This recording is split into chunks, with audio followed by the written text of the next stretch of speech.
didukung oleh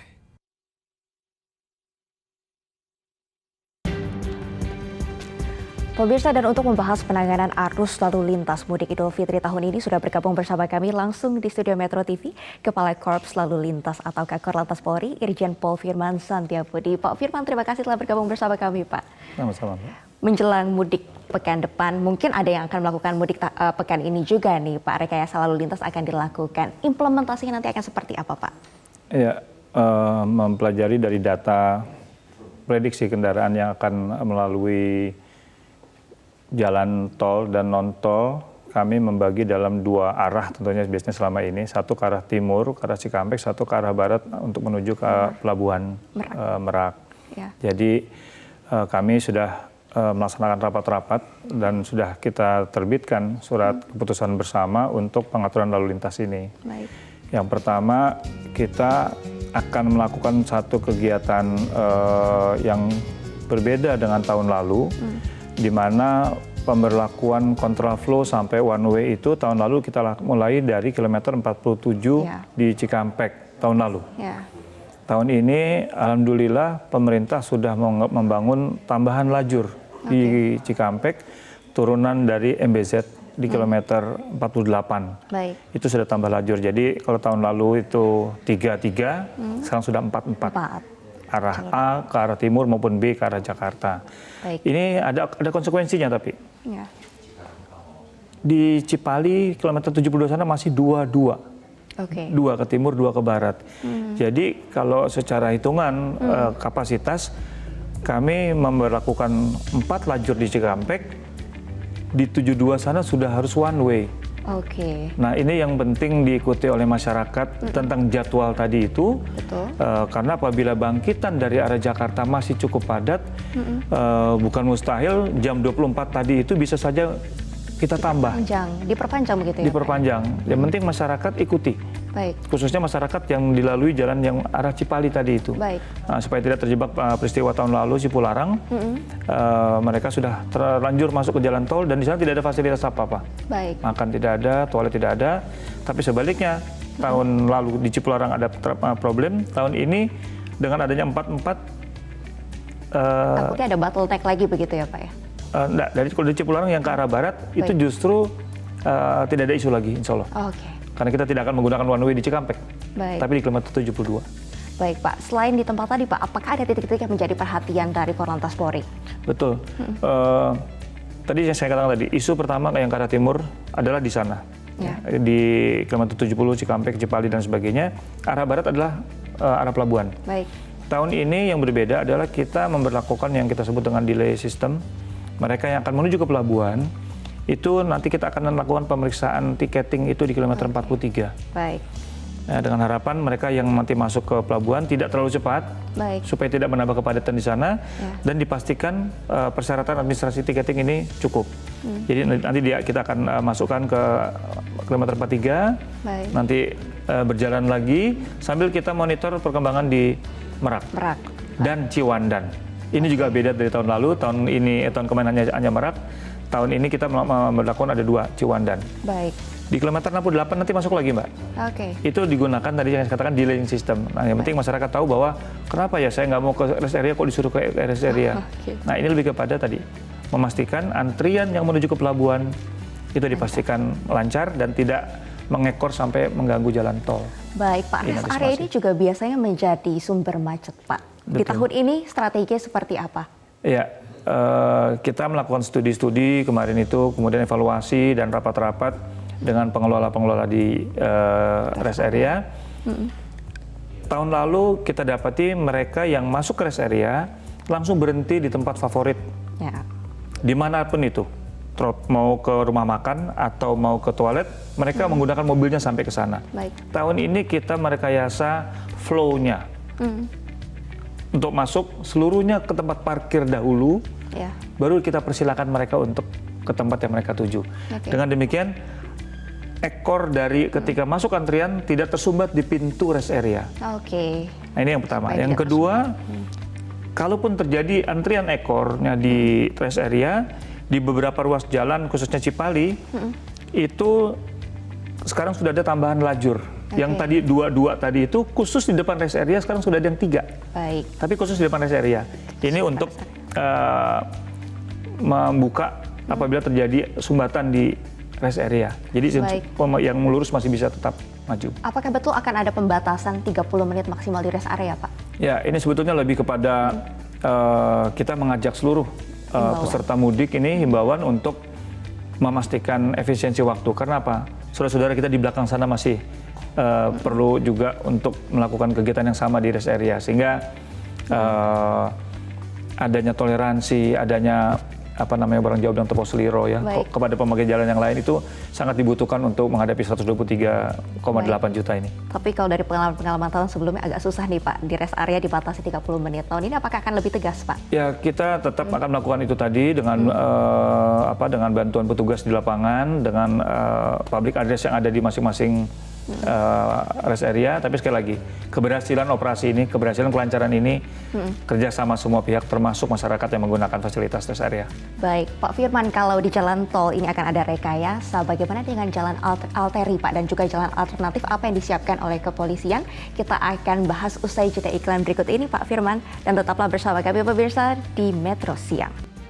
Pemirsa, kami akan kembali melanjutkan perbincangan dengan Kakor Lantas Polri, Irjen Pol Firman Santiabudi. Pak Firman, tadi kita sudah diskusi mengenai strategi antisipasi kemacetan di jalan tol. Bagaimana dengan jalan arteri, Pak, dan juga jalan alternatif? Ini seperti apa persiapannya? Ya, jadi kita berbicara lalu lintas, ini kita ibarat bicara tentang selang air. Ya, jadi kalau kita mengirimkan, mendistribusikan satu arus lalu lintas, itu dipastikan bahwa di tempat di ujung sana juga menerima dengan kapasitas yang sama. Artinya pada rapat-rapat pendahuluan yang lalu, baik kita yang akan mengelola nanti di jalan tol, kita menyiapkan juga jalur arterinya. Nah, jadi artinya yang hal-hal yang bisa menghambat itu kita upayakan semaksimal mungkin untuk tidak terjadi secara ekstrim begitu ya. Oleh karena itu makanya kenapa tempat-tempat yang terjadinya bottleneck itu menjadi sasaran utama kami dari jajaran Korlantas Polri dan wilayah untuk memastikan tidak menjadi hambatan. Apa saja contohnya, bisa dari mulai kendaraan yang mogok, kendaraan yang tidak bisa mencapai kecepatan minimal, adanya tadi penyempitan di rest area, di gate tol. Kalau di luar ya berarti ada kegiatan mungkin pasar tumpah, ya kegiatan-kegiatan masyarakat lainnya, takjil pada umumnya Lebaran, buka warung toko yang juga ada parkirnya di sana. Ini semaksimal mungkin jajaran wilayah, selain kita Satgas Ops yang ada di Mabes Polri, Satgas wilayah yang ada di bawah komandonya para Kapolda, kita minta untuk memastikan ini bersama dengan Pemda mengatur lokasinya. Jadi manajemen traffic ini tidak kita hanya laksanakan di jalan tol, tapi juga di daerah-daerah destinasi. Nah, nanti di sana ada contohnya, saya boleh sebut Jawa Tengah itu nanti ada memberlakukan, mereka menyebutnya one way lokal. Untuk yang ke arah Solo, Jogja, Magelang itu yang Bawen, itu juga dibutuhkan rekayasa-rekayasa sendiri. Kemudian Bogor, Puncak, ya bisa saja mereka terapkan itu, kemudian ganjil genap dan lain sebagainya.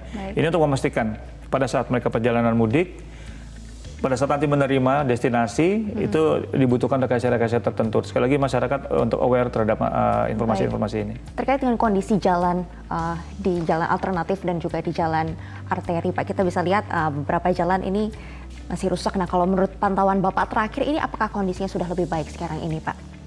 Ya, jadi memang di beberapa daerah ada yang masih dalam keadaan kondisi perlu perbaikan fisik, gitu ya. Bahkan di jalan tol juga masih ada beberapa yang kita tunggu kesiapannya. Kita akan melakukan survei lagi untuk memastikan bahwa dengan dibukanya jalan-jalan baru atau perbaikan-perbaikan jalan yang ini nanti sedapat mungkin tidak mengganggu proses tadi itu.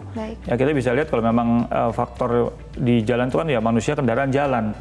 Ya, ini harus sedemikian rupa disiapkan agar masyarakat yang mudik ini bisa menikmati dengan baik fasilitas jalan yang kita siapkan. Hal yang kita antisipasi, kita masih ada hujan dan lain sebagainya ini, Mbak. Artinya bencana. Tetap kita siagakan, semoga ini tidak terjadi. Tapi sekali lagi kita berdoa dan kita maksimalkan kesiapan-kesiapan fisik yang akan dilalui oleh masyarakat. Baik, ini Ya. adalah gambar di Pantura Pak yang kita lihat kondisi jalannya. Ya. Bapak kemarin Ya. juga ke Pansela Pak, nah itu bagaimana kondisi jalannya Pak? Ya, untuk masyarakat yang memiliki waktu cukup, kami persilakan untuk mereka menikmati indahnya Pantai Selatan. Ya, jalannya cukup baik di beberapa lokasi.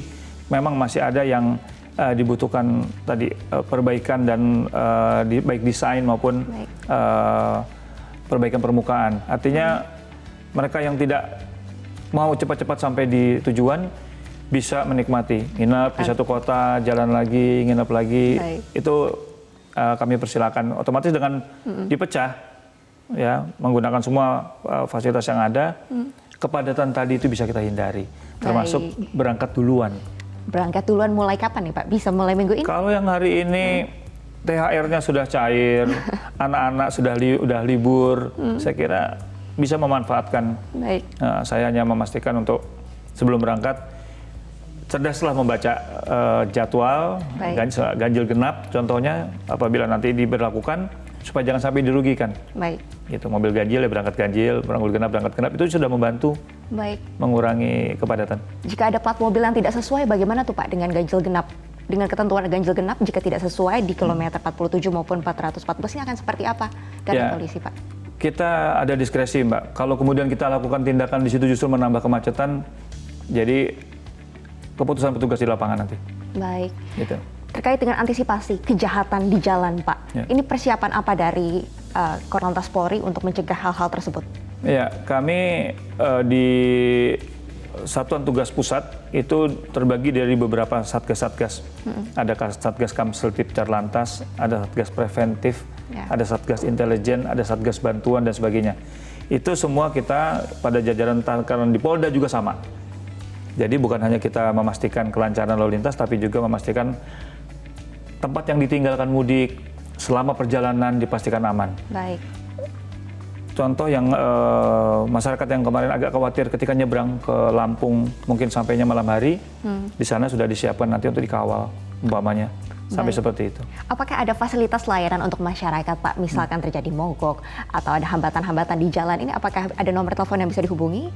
Iya, kami bekerja sama dengan berbagai macam pihak, contohnya Pertamina tahun kemarin dan sekarang sudah menyiapkan mobile. Itu masih ada di tahun ini ya Pak? Ada. Karena tadi kita berharap masyarakat tadi yang mogok, kalau hanya kehabisan bensin, moga-moga bisa segera delivery, terus jalan. Jadi tidak ada yang menjadi bottleneck tadi itu. Nah, mogok-mogok yang lain, ada servis mobil. Kita bisa lihat di pos-pos pelayanan kita, itu menyediakan juga bengkel-bengkel. Nah, moga-moga ini bisa menambah kepercayaan masyarakat untuk berangkat, termasuk yang di arteri. Juga disiapkan pospam dan posyan yang ya moga-moga cukup buat masyarakat bisa menikmati mudiknya. Terakhir Pak, tips untuk masyarakat yang akan segera mudik Lebaran, pesan-pesannya apa saja Pak? Ya, yang pertama siapkan fisik, mental, pengemudi. Kalau yang agak jauh silakan bawa cadangan. Kemudian kalau lelah sebaiknya berhenti, jangan dipaksakan. Lalu siapkan makanan yang cukup di mobil apabila tidak sempat berhenti di rest area karena padat, jadi tidak akan kesulitan. Kemudian ikuti apa yang menjadi arahan petugas di lapangan, tertib lajur di jalan, itu juga akan membantu memperlancar arus lalu lintas. Yang terakhir tentunya saya ingatkan yang lewat jalan tol, kartu tolnya diisi. E-tolnya itu diisi ya kartu Pak, tolnya diisi, dan yang terakhir tentunya kita sebagai umat yang beragama berdoa. Moga-moga dilancarkan sampai di tujuan. Semoga lancar, semoga pengalaman mudik tahun ini aman dan berkesan ya Pak ya. Ada 123 juta pemudik, kita harapkan ini bisa menikmati mudik tahun 2023. Sukses Pak Firman, selamat bertugas selama periode mudik tahun ini. Terima kasih.